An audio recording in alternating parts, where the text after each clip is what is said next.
en sacrifiant ce que l'on veut fondamentalement à ce que l'on veut immédiatement, on s'expose à de grands regrets pour de petites satisfactions.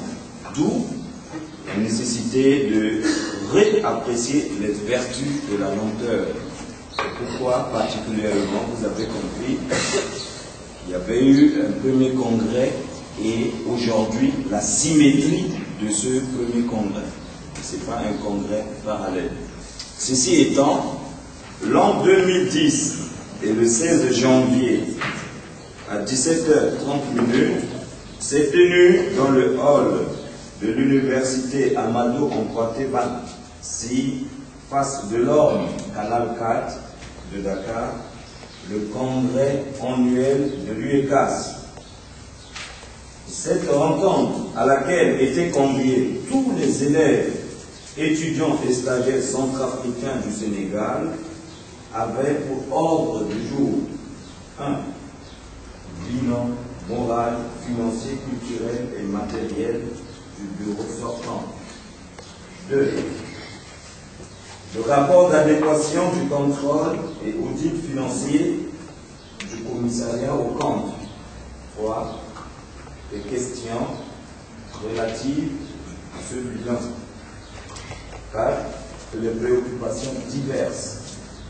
5. Organisation des élections qui, malheureusement, n'ont pas pu être faites pour beaucoup de raisons. La réunion était, conformément à la section 1 du titre 3 des textes réglementaires de notre association, présidée par M. Walou Panouala Mondésir, président du dit congrès, collégialement, avec Christian Labouko-Guéré et Patrick Rusgaël Nincoli, les deux rapporteurs.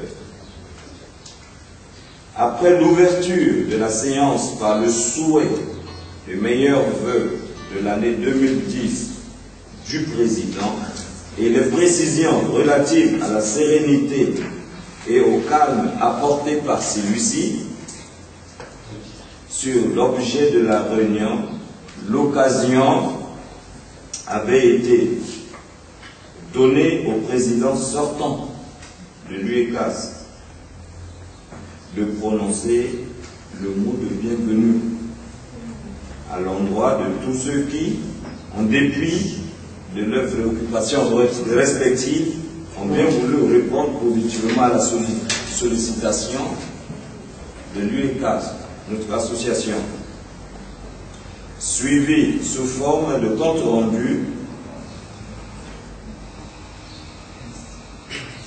de toutes les démarches et activités qu'il a eu à mener sous son magistère. L'Assemblée générale, sous réserve de quelques critiques et remarques apportées quant au bilan plus ou moins mitigé et coloré, a donné satisfecit et par là même a approuvé ce dit bilan. On n'a pas pu organiser les élections la dernière fois, comme je l'ai dit, si haut. Voilà à peu près l'économie de ce qui a précédé. Et je pense que ceux qui empêchaient la dernière fois n'avaient pas pu honorer de leur présence, ont pu se faire une idée ou ont pu se faire une prédisposition d'esprit par rapport à ce qui va suivre. Je vous remercie.